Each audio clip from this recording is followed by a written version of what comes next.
com um texto que eu acho que diz muito respeito do que está acontecendo. Esse texto não é meu, mas eu faço questão de trazer para você aqui essa visão que, inclusive, a gente fala muito sobre a questão dos imigrantes, a questão de tudo que está acontecendo, né? E eu queria começar esse texto porque eu acho que é bom para você prestar atenção um pouquinho e ver com outros olhos, com os olhos de quem já está aqui há bastante tempo. O texto começa mais ou menos assim. Eu emigrei para a América em 1968. Eu sonhava em vir para cá a partir do momento em que vi imagens dos Estados Unidos na escola primária. Para mim, as fotos e o filme de arranha-céus imponentes, pontes enormes, estradas largas e também de Hollywood representavam uma terra de oportunidades ilimitadas. Eu decidi que era onde eu pertencia.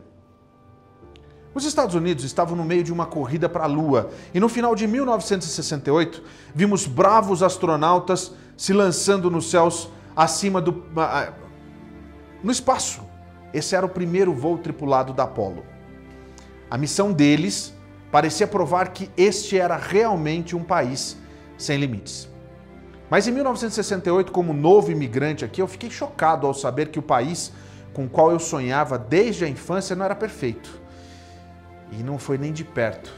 Os manifestantes foram às ruas para levantar a voz sobre a desastrosa guerra do Vietnã, sobre as políticas racistas em todo o país, sobre a desigualdade das mulheres. Um lunático racista chamado George Wallace concorreu à presidência naquele ano em uma plataforma para manter muitos americanos de baixa renda segregados das oportunidades que me trouxeram aqui. Duas grandes vozes de esperança, do Dr. Martin Luther King e do Robert F. Kennedy, elas foram silenciadas por assassinos do mal. No sábado, nós vimos aqui nos Estados Unidos bravos astronautas se lançando ao espaço mais uma vez. E mais uma vez nossas ruas estão assim, cheias de manifestantes que lutam contra um sistema que os limita. Os últimos dias trouxeram outros lembretes brutais de que os Estados Unidos não são perfeitos. Mas eu ainda acredito que nós somos o melhor país do mundo. Mas estamos no nosso melhor quando nós nos olhamos no espelho, encaramos os nossos demônios e jogamos fora para nos tornarmos um pouco melhores a cada dia.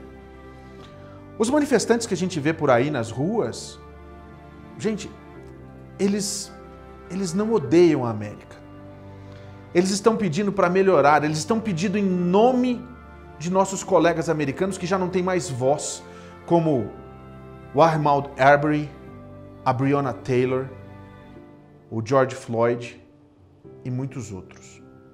Olha, quando eu assisti aquele horrível vídeo da morte do Floyd, a primeira coisa que eu pensei foi no vídeo do Eric Garner, aquele lá de Nova York, que perdeu a vida simplesmente pelo crime de estar vendendo cigarros. Esses não eram criminosos perigosos na lista dos mais procurados, mas esses incidentes, eles não são tão raros quanto eles deveriam ser.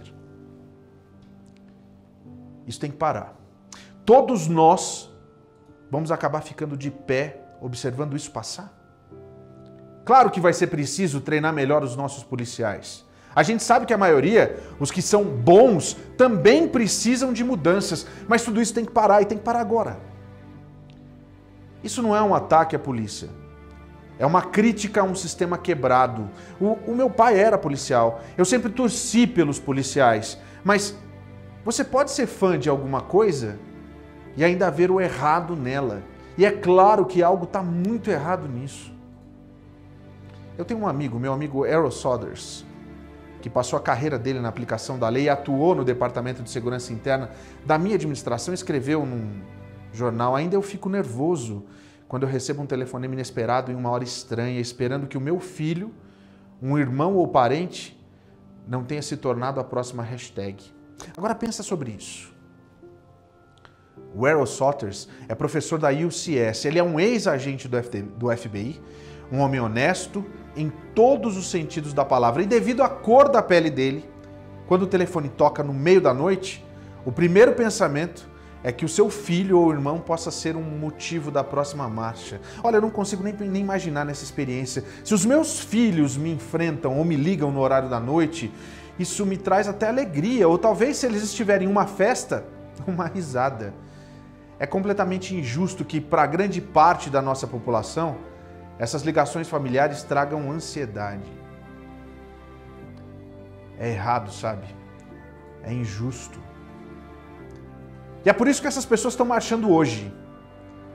É nosso dever ouvi-los. Nós não podemos ignorar as questões de desigualdade nesse país. Ninguém pode afirmar com uma cara séria que crianças negras, pretas e pardas nas cidades do interior recebem a mesma educação que as crianças nos subúrbios. Ninguém pode negar que as minorias se encontram do lado errado do nosso sistema de justiça em números desiguais. Ninguém com coração pode assistir a esses assassinatos e não sentir uma profunda tristeza, uma raiva e até culpa. Olha, é muito fácil a gente ver os prédios em chamas, as empresas destruídas e desviar o olhar dos significados dos protestos, ou ainda descontá-los completamente. Olha, acredita, eu odeio tumulto tanto quanto qualquer um. E a violência precisa parar agora. Empresas, carros em chamas, não trouxeram mudanças significativas depois de 1968 ou dos distúrbios de 1992. E não vão trazer mudanças hoje. Esses vândalos que a gente vê, eles apenas distraem a importância da mensagem dos protestos. Mas nós, como americanos, não podemos deixar a fumaça obscurecer os problemas reais que devemos enfrentar. Não é um trabalho fácil, se olhar no espelho principalmente. Como americanos patriotas, nós queremos acreditar que a nossa nação está além do racismo. Como indivíduos, nós não queremos acreditar que abrigamos estereótipos e preconceitos sutis. Mas é um trabalho importante porque a grandeza da América não vem do status quo. Vem da nossa luta constante para cumprir a nossa promessa. Isso, para mim, não é uma questão de política. É uma questão de patriotismo.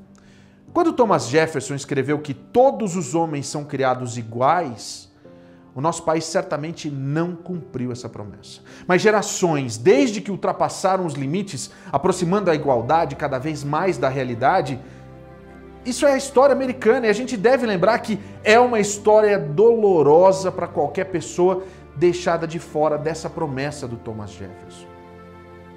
Olha, quando eu me mudei para cá em 1968, eu pensei que eu estava chegando no maior país do mundo e eu realmente vim. E na época eu não sabia muito sobre a desigualdade do país, mas eu aprendi muito desde então. Esse conhecimento não me faz amar menos a América, não me faz querer lutar ainda mais por nosso país. É exatamente isso. Ele me faz querer lutar ainda mais pelo nosso país. Eu tentei fazer a minha própria parte. Eu apoiei programas após as aulas em nossas cidades e quando eu era governador, resolvendo um processo de longa data, eu tentei garantir que todos os alunos tivessem professores, livros didáticos, segurança, escolas limpas e funcionais. Mas hoje eu sei que todos podemos fazer ainda mais. Martin Luther King disse, sempre que um edifício é construído, você geralmente tem um arquiteto que desenha um plano. E esse plano serve como padrão, como guia.